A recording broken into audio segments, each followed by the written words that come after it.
Hi, it's Paul Maunder from Production Expert, and today we're going to be looking at the latest update to the Cinematic Rooms Reverb plugin from LiquidSonics. This is the version 1.2 update, and the good news for anyone using a newer Mac is that it now supports Apple Silicon. If you're an existing user of this plugin, you'll be aware that it's available in two versions, Standard and Professional. In this update, the Professional version gains some new features in the form of a dynamic section which includes a compression and ducking module and a gate module.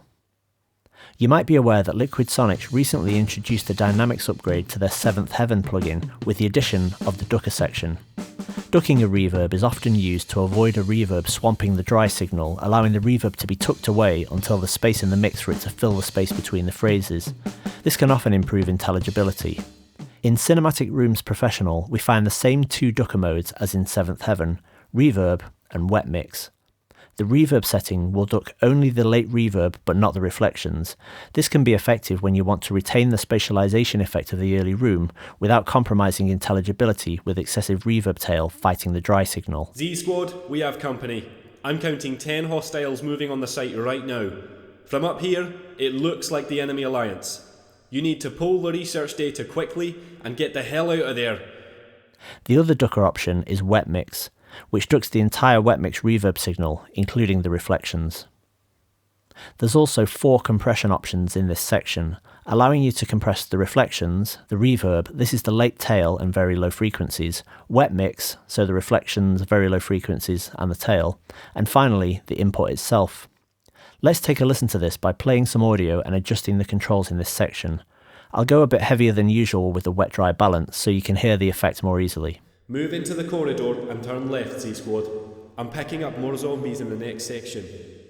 Great work, Z-Squad. Move down the stairs and through the walkways.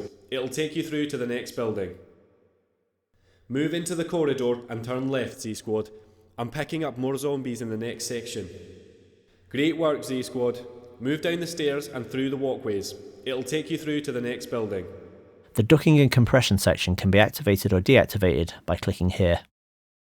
Over on the right is the new Reverb Gate, which is applied exclusively to the late reverb tail. Again, this can be toggled on or off.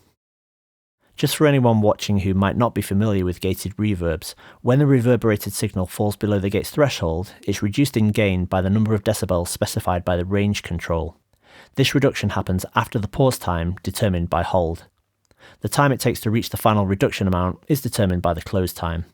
The obvious example which people usually think of when anyone mentions a gated reverb is drums.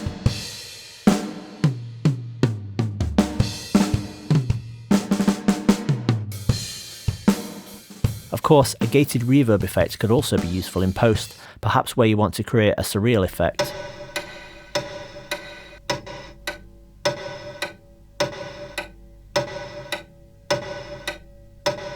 So that's a quick overview of the new additions to Cinematic Rooms version 1.2. In summary then, both the standard and professional versions gain Apple Silicon support, plus a few minor maintenance updates. Cinematic Rooms Professional, which I've demonstrated in this video, gains the compression and ducking section along with a gate. LiquidSonics do offer an upgrade option for anyone looking to move up from the standard to professional version of this plugin.